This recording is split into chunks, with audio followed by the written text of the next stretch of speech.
We'll move into 17D.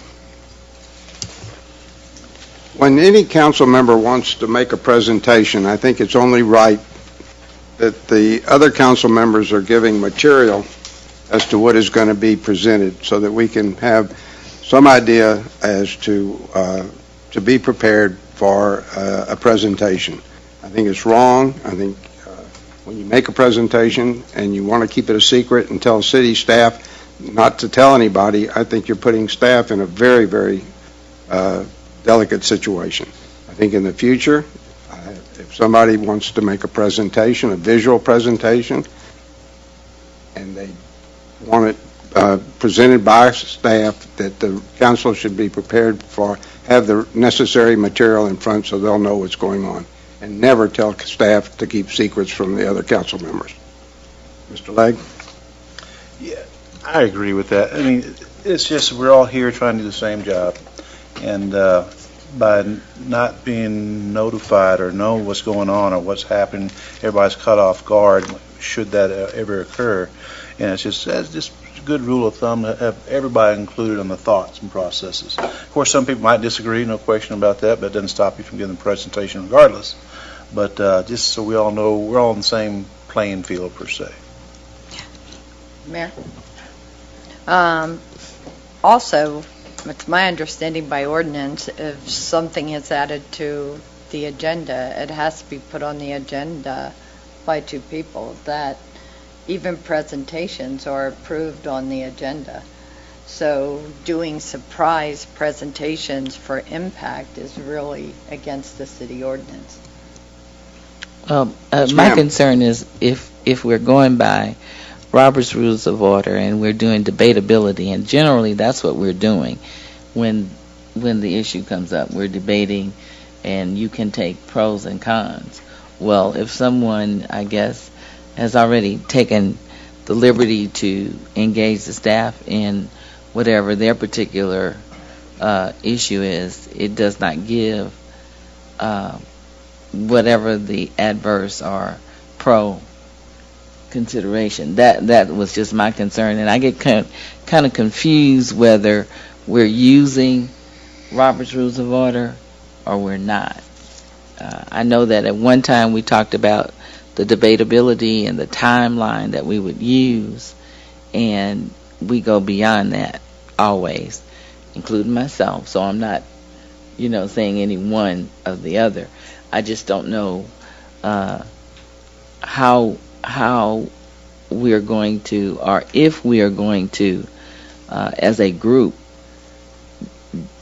do the decorum of the meeting. So I don't know. That's up to you two, Mr. Chairperson of this group. Any more comment on that? Yeah. Well, the presentation that I did, I guess you're talking about my presentation on public housing.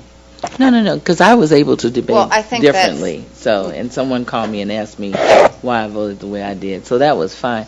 It's just that we don't, I wanted to present, I should have been able to present a presentation the way I believe. And sure. I could have done the data, whatever. But if not knowing, I definitely could verbalize it. But I would have liked to have been able to show the media and things that I have acquired since 2008, the reason. But I was able to do that to a person over the phone, but I would rather have done it publicly so that those who are because I keep having folk to call me and say, well, Cornelia, why are you so for this? And why are we not given the same information that you know? Because there are so many of us who know different things than everybody. And as I continually say, that we need a thesaurus or a glossary to give everybody the definition of all the different avenues that have gone on in public housing from the beginning to this point. Well, first of all, we're behind the times here technologically. Very much so. You go into any courtroom in the United States and anyone who's presenting there can push a button, and anything in their laptop can be presented on the screen. Mhm. And everyone in the room has a screen themselves, like we do with our iPads, Mhm. where those documents can be presented. But we don't have that capacity here at the city. Well, we need to So get it. for someone on council to share documents or data with other council members, that would either mean making copies of it all ahead of time and passing it out, which I've done in the past. That's expensive, either for the individual council member who's going to make copies of everything that's going to be distributed, or the city's going to have to pay to make all those copies. The alternative, the only way we have to do it now, is to do some kind of preparation be ahead of time, a PowerPoint presentation, a PDF file that you can put on the screen. And I've never used anything except research and documents. Mhm. So I think any council member is free to present any data during a discussion, and it doesn't require another council member to second their using data in connection with an agenda item that's properly posted, or any documents, any public documents. And the fact that they're on the screen simply means that the public can see them as well. Absolutely. I As think now council we know, members. and we will be doing it. We'll Yeah. just probably make the meeting a little longer, but I think every last one of us will see an opportunity to do that, because I think that for those folk who asked me why and the information, I tried to give a lot of information that I knew about the finances. Of course, that was GHA's business to do that. It just happened to be that I had been in a situation where I did know about the monies that were being spent, that had already been spent from the 17 million that had been given, that they had received from insurance. But that's neither here nor there. That is GHA's business. But the other is the fact that I just even talked to a neighbor of mine who reiterated the fact that she lost all of her furniture because it was thrown out and had to go somewhere else. And I know that's different, but We're not on the subject, Yeah. but getting back to your presentation, you had it in an electronic format. It would have been nothing to transfer that to all the council members through the city secretary's office. So it wasn't an expense. The fact is, when you have a presentation, I think council should have that information beforehand. Well, I don't know that council members are obligated to distribute beforehand everything they're going to mention in the discussion or the debate about an issue. And whether it's Different from a presentation and discussion. Well, I mean, whether it's electronic, whether it's paper, or whether it's verbal, council members are free to bring anything to a discussion that they care to. I don't think they need to give a heads up to the other council members necessarily about what that all is. We're not always prepared to do that on every issue. Okay. With every piece of paper and every I'm just saying, when argument. there's a formal presentation, but again, it is so wrong to put our city secretary in a box and say, don't tell anybody I'm going to do that. It's just wrong. No, Councilman I didn't Rob? tell him not to tell anybody I was going to do that. I said, don't give my presentation out before I do it.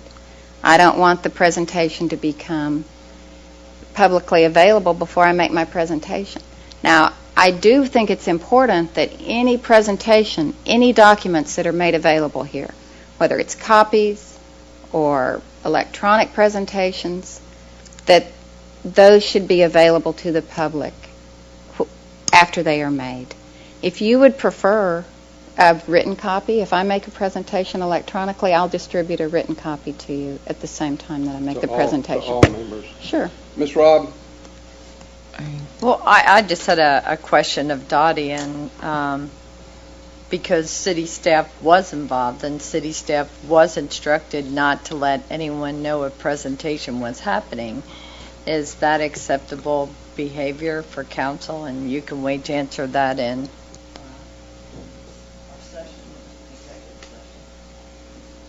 Well, why would you, I mean, how would that be subject to an executive session? I mean, is that legal advice? We don't have an Well, she can answer opposing, now. opposing Well, client or anything here. And I'll just go back to what Councilmember Tarleton said, if the council member is developing facts or information and they don't want it released, or in Councilmember Beeton's case, she didn't want it to get out to the public, we're under the Public Information Act, so if the council member wanted it released at the time she's making her statements, if she releases it beforehand and we have a request, we would have to give it out beforehand. So some of these things are things that need to be worked out in relation to what everybody's made comments here today.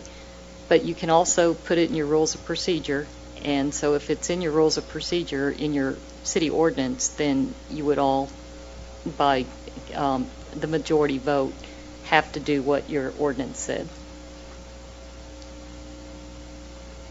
Comment. I know that we're centering on the outcome of the public housing, and I think that's probably where some of the sensitivity is coming from. But I really, personally, as a council person, do not want to go overboard on this. Basically, because if we're ever in a predicament where everybody's against one council person, and that council person is trying to defend a reason or give it information, it would be most unfortunate if the other council members were able to derail that information, because it should be a freedom of that council person in moderation. I'm not meaning anything that's that would be negative to an employee or to other issues. Those should be executive session, in my opinion. But other than that, any type of issues, I would hate for us to start limiting the ways that we present our information. I have a lot of concern with that if we're going to start trying to limit that. I do realize, I think a lot of it was the sensitivity of the subject at the time, because I would like to state every city council person here on that public housing vote, we wanted to make sure that that GLO did not come on this island and build public housing after October the 1. That was the main thing that we wanted to make sure that did not happen. And we did not want to give up the funding, and we didn't want to have to pay it back. So unfortunately, when we came out here to vote, we did not vote as united, but we were united about that decision prior to coming up here. So I think the sensitivity of how the information was transferred to the video might have been more because we were a little disappointed with the way we didn't stay united. But I do think that, presentations like that, if a council person wants to use it, I think that we should be able to do it. And I don't think that we should have, tell Councilmember Beeton that she can't do that if that's what she chooses an avenue to do that. And I just want y'all to be cautious about that. Again, I talked about the debatability issue, that if it's a pro, then they're con supposed to be able to do that. I did not want her to do it. I just Mr. wanted her Legg to do it. wanted to add something here, and then we'll move on. Just as a part of decorum or professional respect, however you want to term this, this is just strictly a request on any of us that want to do a power presentation to enlighten the other council members. That's all. Whether you can or cannot, that's a different issue altogether. Just out of respect for the rest of us up here that might have a different view of it, we kind of like to know what's going on. That's all. Just strictly a request. Let me ask you something too. Invite for what to what? You say to invite the other council members. No, to do it enlight to the council members. I'm going to do a power presentation on Officer Rubio there in the back. Well, that's personal, but but a particular subject. Just enlighten us. It's going to be a power presentation with the city staff involved. Just say, hey, I want to do a power presentation about A, B, C, and D, and that's it.